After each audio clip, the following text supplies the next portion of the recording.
दोस्तों, Jayaprakash power ventures limited की बात करें तो स्टॉक के अंदर आज हल्की सी गिरावट देखने को मिली और जेपी एसोसिएट में लोअर सर्किट लगा।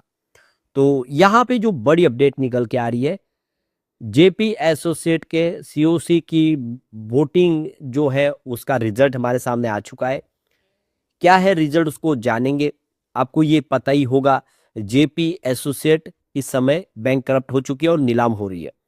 बहुत सारे अलग-अलग जो बिल्डर हैं उन्होंने बोली लगाई। सबसे जो बड़ी बोली है वेदांता की है। अब वेदांता ने ये जो बोली लगाई इसको लेकर सिटी ग्रुप का क्या कहना है उसको भी जानेंगे। और दूसरी तरफ जो प्रमोटर है फिर से इंटरेस्टेड है, उन्होंने भी फ्रेश बिड लगाई है और वो जेपी एसोसिएट खरीदने के लिए उन्होंने वेदांता से बड़ी बोली लगाई है। और दूसरी तरफ जयप्रकाश पावर वेंचर्स लिमिटेड के जो लेंडर्स है, जिन बैंकों ने कर्जा दिया वो भी अपनी होल्डिंग बेचना चाहते हैं। ऐसे में क्या संभावना बन रही है, क्या आने वाले समय जेपी पावर कुछ बेहतर कर पाएगा, क्योंकि ये एक प्रॉफिट मेकिंग कंपनी है।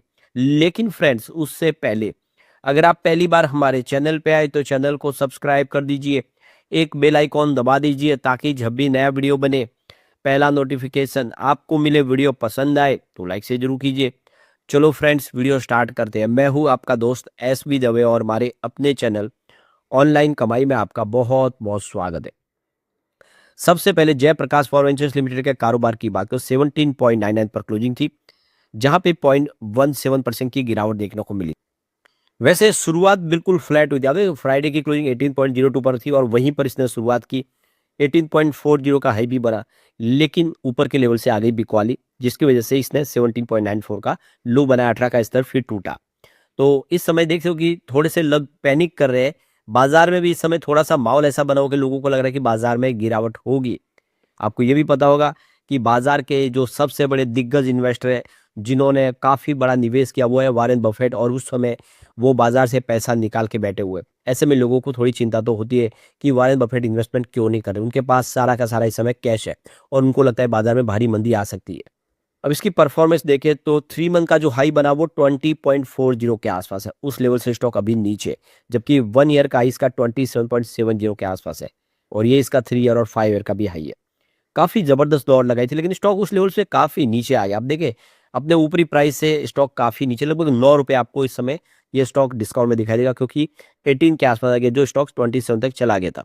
अब 3 मंथ का जो लो है वो 17.31 का है और इसी के आसपास, इससे थोड़ा सा ऊपर आपको स्टॉक दिखा देगा। इसमें कोई उतना फायदा तो नहीं है फिलहाल 3 मंथ के हिसाब से, लेकिन 1 ईयर के हिसाब से ठीक है, क्योंकि 12.36% के आसपास पिछले 1 साल पहले इसका लो था और 3 ईयर का लो तो मात्र 5.15 था। इस हिसाब से तो काफ़ी बेहतर किया है।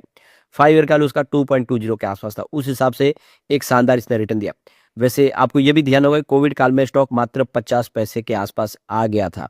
ये 50 पैसे का जो स्टॉक था, इस समय अगर 18 रुपए के आसपास, तो आप समझ सकते हो इसने काफ़ी बेहतर किया है। अब बात अगर हम जेपी एसोसिएट के, तो आज 3.13 पर क्लोजिंग देखने को मिली। 5.15% का लोअर सर्किट लगा। तो जैसे ट्रेडिंग होती है, यहाँ पे देख सकते हो कि गिरावट हो रही है, लोअर सर्किट लग रहे। स्टॉक कुछ दिन पहले 4 तक चला गया था, वो स्टॉक फिर से 3 रुपीज तक आ गया। नुकसान काफ़ी ज़्यादा हो रहा है। एक समय इसकी प्राइस जेपी पावर से भी अच्छी थी, वो स्टॉक आप देख सकते हो कि काफ़ी नीचे और कौड़ियों के भाव गया, क्योंकि कंपनी ही डूब गई है।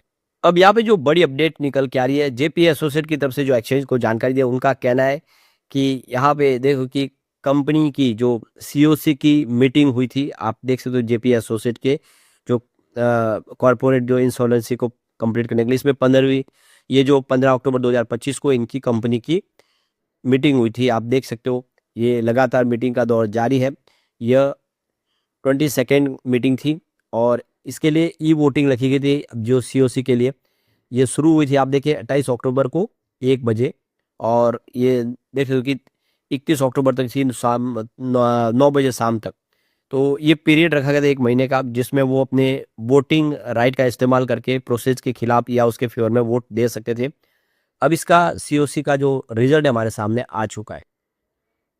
तो इस प्रस्ताव को पास करने के लिए 51% वोट की आवश्यकता थी। तो ये देखो कि 89.07% वोट बढ़े। इसका मतलब ये है कि ये जो रिजोल्यूशन था ये पास हो चुका है। तो सीओसी ने रिजोल्यूशन को पास कर दिया है और आने वाले समय ये प्रोसेस आगे बढ़ेगा। फाइनल एक बिड को डिसीजन के तौर पे कंप्लीट की जाएगी और उस फाइनल जो बिडर होगा उसको इस कंपनी को सौंपने का आगे कार्यक्रम किया जाएगा। जो भी रेगुलेटरी अप्रूवल है उसको लिया जाएगा। तो आप सबको पता ही होगा कि वेदांता ने सबसे बड़ी बोली लगा दी है, 17,000 करोड़ के आसपास की बोली लगाई है। वो बिल्डर यहाँ पे फाइनल हुए, लेकिन अब कहानी में फिर से ट्विस्ट आ गया है, क्योंकि जेपी एसोसिएट के जो प्रमोटर है गौर फैमिली, उन्होंने भी एक फ्रेश बिड सबमिट की है 18,000 करोड़ रुपीस की, और वो अब कंट्रोल लेना चाहते हैं कंपनी में फिर से। तो अब मामला रोचक हो चुका है, वेदांता से बड़ी बोली इन्होंने लगा दी है। अब ये बात ये है कि 57,000 करोड़ रुपीस का पूरा भारी भरकम कर्ज है जो कंपनी पे है। इन्होंने देख लो कि बहुत सारा बिजनेस तेजी से फैला दिया, उसको समेट नहीं पाए। और आप देखें, चाहे वो रियल एस्टेट का बिजनेस हो, हॉस्पिटैलिटी का बिजनेस हो, या फिर सीमेंट का बिजनेस हो, पावर का बिजनेस, बहुत सारा बिजनेसों में इन्होंने शुरुआत की, लेकिन वो आप देखें जब हर जगह पे पैसों की आवश्यकता होती है, मैनेजमेंट की मजबूत एक अनुभव की आवश्यकता होती है, वो हो नहीं पाया और इस वजह से कंपनी डूबी है। तो जो सीओसी है वो भरोसा कैसे करे फिर से इसी परिवार के ऊपर? जिस परिवार ने कंपनी को डुबाया, क्या उसी को फिर से कंपनी सौंपे? तो उनको विश्वास नहीं हो रहा है, इसीलिए वो चाहते हैं कि कोई और नया प्रमोटर ही आए। लेकिन अब जैसे कि बोली सबसे बड़ी है, तो उनको मौका तो मिलेगा, लेकिन उनको ये साबित करना होगा कि जो अप फ्रंट अमाउंट है करीब 5,000 करोड़ के आसपास की, क्या वो दे पाएंगे, उसको चुका पाएंगे, तभी आगे बात बन पाएगी।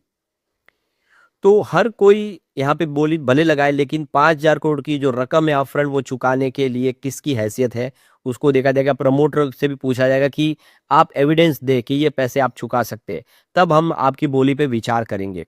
तो प्रमोटर को ये बताना पड़ेगा कि वो पैसे कहाँ से लाके देंगे। अगर पैसे उनके पास होते तो कंपनी क्यों डूबती?